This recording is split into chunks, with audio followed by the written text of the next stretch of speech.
Hi everyone. তো আজকে আমি এমন একটা বাংলা ফিকশন বই নিয়ে কথা বলতে যাচ্ছি যে এই বইটা পড়ে আমার প্রচণ্ড ভালো লেগেছে। আমি পড়তে পড়তে প্রচণ্ড এনজয় করেছি।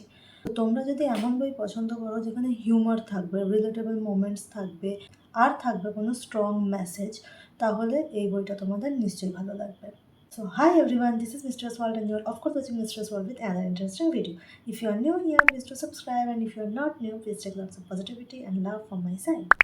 তো আজকে আমি যে বইটা নিয়ে কথা বলবো তার নাম হলো সে যদি সহজে জ্বর আসবে না। নামটা যতটাই ইউনিক, তার কভারটা কিন্তু তার থেকেও বেশি ইউনিক, আর তার সাথে গল্পটাও তেমন কিন্তু ফ্রেশ, ফান আর বেশ মিনিংফুল। তো বইটার কভারটা তো তোমরা দেখতেই পাচ্ছ, এত সুন্দর একটা কালারফুল কভারের জন্যই আমি এই বইটা কিনেছি। আমি এই বইটাও কিনেছিলাম কলেজ স্কোয়ারে যে বসন্ত বইমেলাটা চলছিল তখন। সেখানে খসড়া প্রকাশনীর নিজস্ব স্টল ছিল। তো এই বইটা প্রকাশিত হয়েছে খসড়া প্রকাশনী থেকে, আর এর মুদ্রিত মূল্য আছে 275। আর এর লেখিকা হলেন কেয়া চ্যাটার্জি। বইটার পেজ কোয়ালিটি কিন্তু বেশ ভালো, আমার তো খুবই ভালো লেগেছে। আর এখানকার যে ফন্টটা রয়েছে সেটাও বেশ ভালো। এই বইটা কিন্তু প্রকাশিত হয়েছে এই বছর 2026-এর যে বইমেলাটা হয়েছিল সেখানে। আর এত সুন্দর প্রচ্ছদ বানাবার জন্য যাকে অবশ্যই একটা ধন্যবাদ জানাতে হয় তিনি হচ্ছেন কৃষ্ণেন্দু মণ্ডল। এখানে টোটাল পেজ রয়েছে 148। তো বইটা খুব একটাও কিন্তু ছোট না, বেশ ভালো। তো এবার চলে আসি মেন স্টোরিতে। তো আমাদের এই বইয়ের যে মেন প্রোটাগনিস্ট সেজুতি আমাদের সোসাইটিতে থাকা সেই সব মেয়েদের রিপ্রেজেন্ট করে যারা তথাকথিত সুন্দর নয়, যাদেরকে লুকস দিয়ে জাজ করা হয়। সেজুদিকে বারবার শুনতে হয় যে সে কালো, সে মোটা, সে সুন্দর না। আর এই জন্যই পারমিতা, অর্থাৎ সেজুতির মা, তাকে খুব তাড়াতাড়ি বিয়ে দিয়ে দিতে চায়। সত্যি কথা বলতে ছেলেদের ফ্যামিলি থেকেও খুব একটা পজিটিভ কিছু রিপ্লাই আসে না। এখানেই সোসাইটিতে হওয়া একটা হার্শ রিয়েলিটির ব্যাপারে কিন্তু লেখিকা খুব সুন্দরভাবে সেটাকে তুলে ধরেছে এখানে। এরই পাশাপাশি যে জিনিসটা আমাদের খুব ভালোভাবে বুঝিয়ে দেওয়া হয়েছে যে নিজের প্রতি আত্মবিশ্বাসটা কিন্তু মেইন।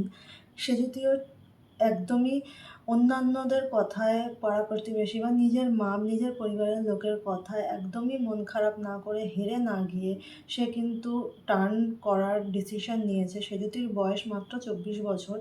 তার একটা নিজস্ব বুটিক আছে। সে চায় সেই বুটিকটাকেই, নিজের বিজনেসটাকে একটা জায়গায় পৌঁছাতে বা নিজের আইডেন্টিটি তৈরি করার জন্য।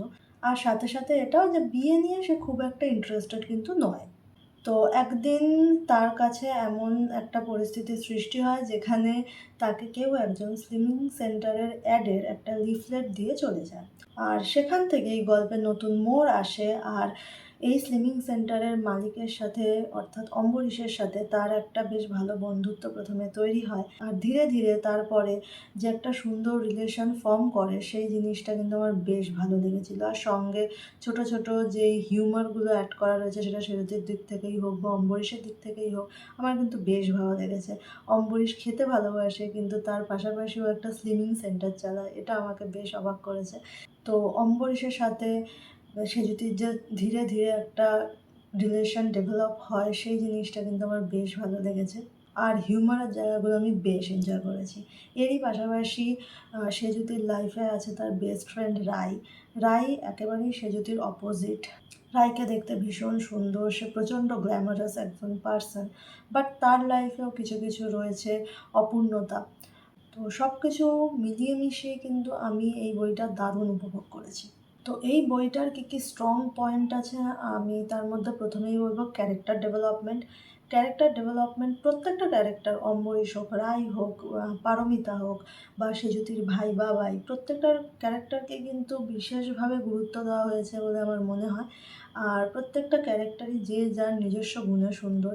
এখানে সেজুতির বাবার কথাটা না বললেই নয়, যেখানে সেজুতির বাবা খুব একটা চায় না যে সেজুতির এত কম বয়সে বা ওই টাইমে বিয়ে হোক, কিন্তু তাও সে তার মায়ের বিপক্ষে যেতে পারেনি, মানে সেজুতির মায়ের বিপক্ষে সেজুতির বাবা যেতে পারেনি।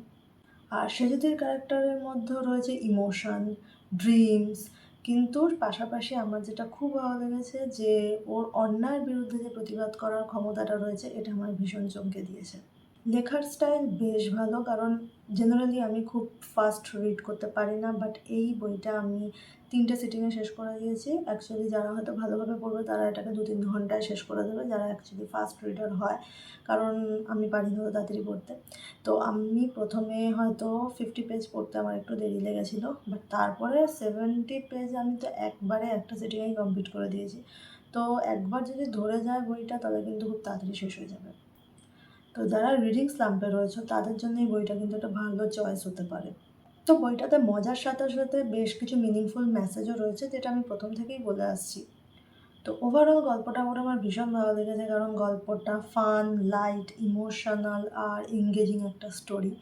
যারা কন্টেম্পোরারি ফিকশন পড়তে ভালোবাসো বাংলায়, আর তার মধ্যেও যদি হয় ওমেন সেন্ট্রিক, তাদের এই বইটা ডেফিনেটলি খুব ভালো লাগবে। তো just give it a try. কেমন লাগলো ডেফিনেটলি আমাকে জানিও, আর like, share, comment and subscribe. দেখা হচ্ছে আমার নেক্সট ভিডিওতে, আর ততক্ষণের জন্য বাই।